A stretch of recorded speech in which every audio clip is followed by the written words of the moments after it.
Skyview Network, sponsored by Terry Lambert Hyundai. Well, these are some numbers that I wish I didn't have to show you. We're talking a heat index of 100 plus this weekend. It's definitely going to feel like summertime for Father's Day. A full look at your Micro 6 forecast. Right now on News Channel 6 at 6, city leaders at odds over an audit of the Parks Department. Why the price tag could be the biggest issue as your News at 6 starts now.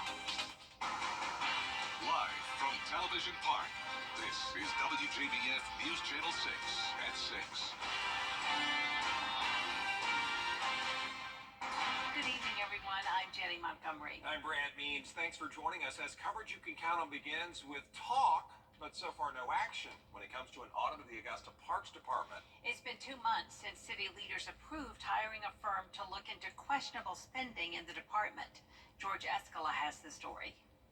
It's not adding up for Augusta commissioners hiring a firm to audit the Parks Department. I'm not sure it'll pass Tuesday based on the decision that we have. Doesn't feel like it's going to pass. Commissioners have been presented with 2 proposals, one from a company called Markham at a cost of $140,000. But the recommended bid is from UHY for $70,000, but there is opposition. There's something, some intention behind wanting to take this audit and go a totally different direction with it.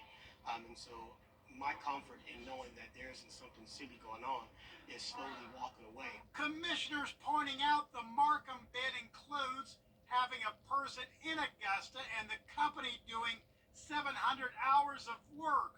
UHY would work remotely, doing 300 hours of work, so a shallower dive into the park's budget. And that's what we have with this audit.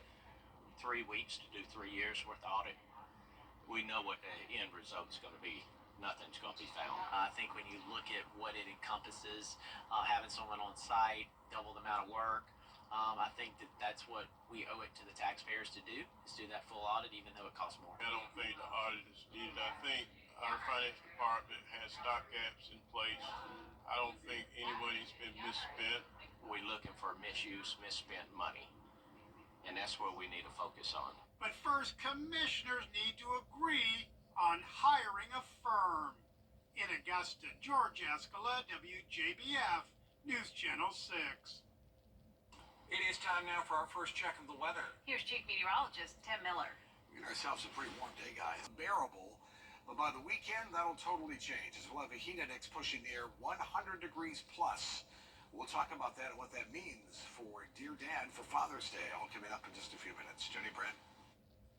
Thanks a lot, Tim. A large piece of property in Evans, Georgia is being transformed into a habitat for native birds and plants. Hannah Latier joining us live from Blanchard Road with the details. Hannah? Brad, this 344-acre property is called Loverly, and it's marked safe from development. I spoke with conservation organizations about what they plan on doing with it. Its previous owner, Laverne Dorn, passed it down to the Central Savannah River Land Trust after she died in 2022. The nonprofit partnered with Birds Georgia and other local conservation groups and got a $25,000 grant from Cornell University to begin the transformation project.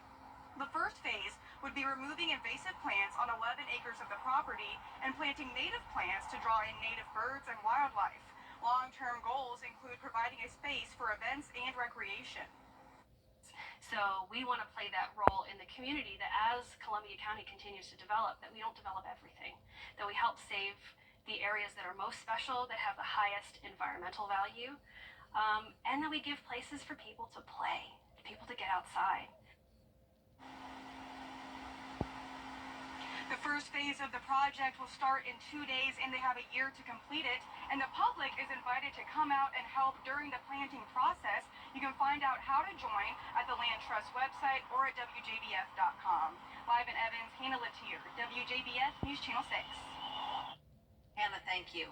The Family Y is providing free meals to children all summer long. It's through their summer nutrition program called Y on the Fly, delivering meals and fun to rural areas throughout the CSRA. an effort that started during the pandemic, where the demand for food was even greater. And now staff members say they're happy the program is back to serve families in need.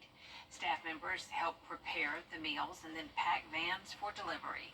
You pull up in the van and in these rural areas and supply them with an activity, a coloring book, a reading book, some little knick-knack toys that maybe have been donated.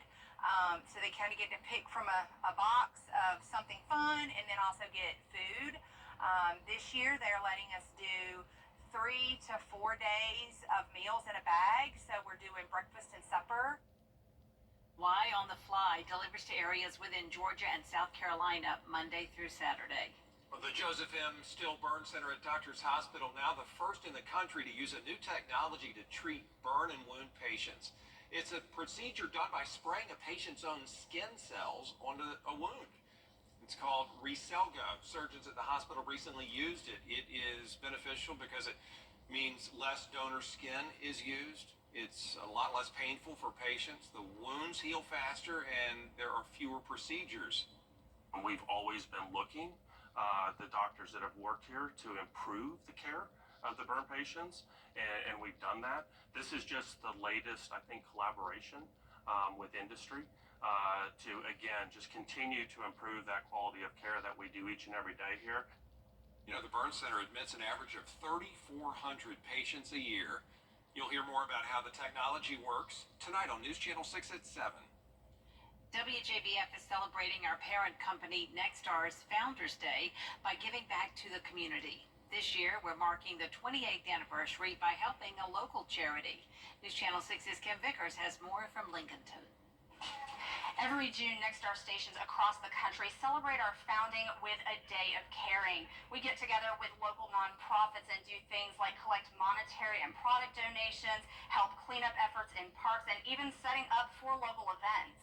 This year, WJBF is partnering with Something for Alex to help Mikasa Ministry, also known as One Hotel Ministry. It's a nonprofit that helps women and children transition through abuse or homelessness by providing food and shelter.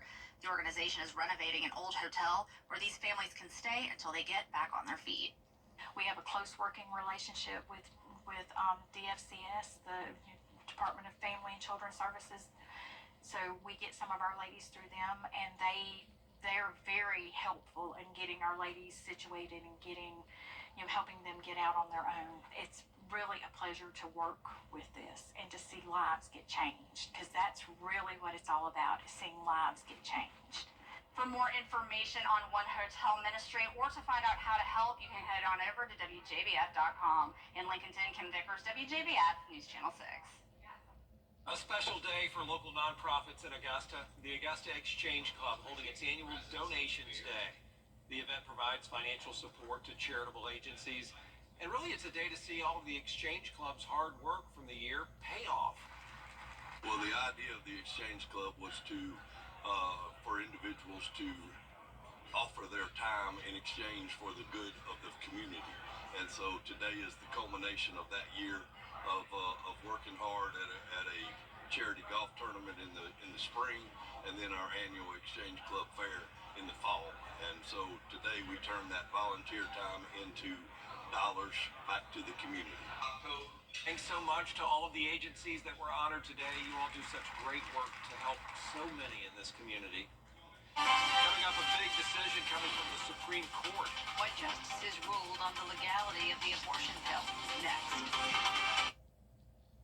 Hi, ET. The red, white, and blue at Great Deals on Furniture. Our 4th of July savings are booming. We have tons of new furniture at 50% off and more throughout the store. Or take 3 years to pay with no interest. High quality furniture made right here in the USA at the guaranteed lowest price. Like this leather power recliner sofa. At other stores, it's over $1,600, but at Great Deals on Furniture, it's only $9.98. Don't miss out on our Star Spangled Savings happening right now at Great Deals on Furniture. Today, the Supreme Court ruling that the abortion pill can remain on the market. A decision that protects the drug for now, but its future is in question, as Hannah Brand explains.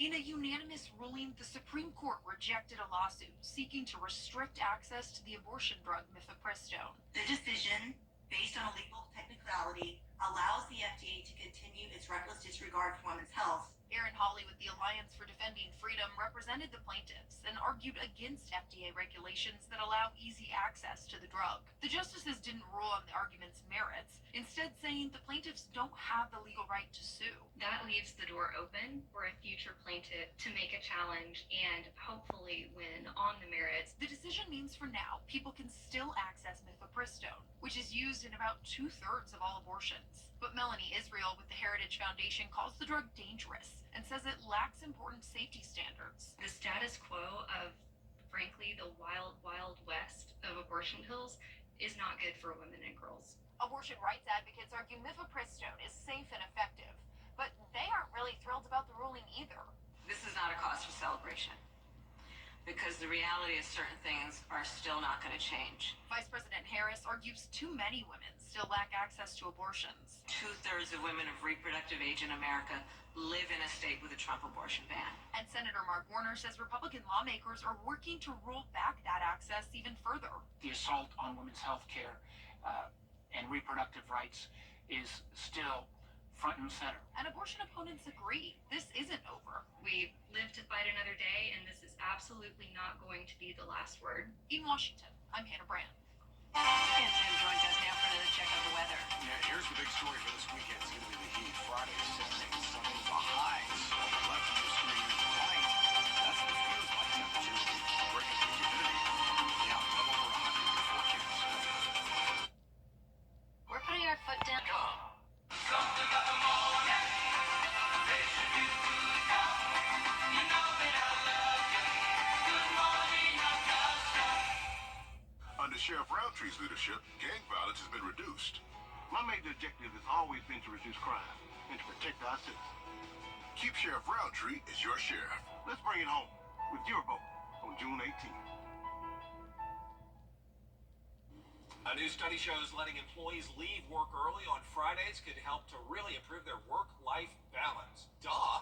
It came from the Society of Human Resource Management and said that 44% of workers feel burned out when the end of the week comes, and they'd feel a lot better if they could clock out early on that Friday. I agree. Yes, let's do All it. in favor, say aye. We'll tape the news. Motion passes. All right, great forecast. It's very summer-like. Temperatures in the 90s. All right, thanks, Dave. Thank y'all for watching. Good night.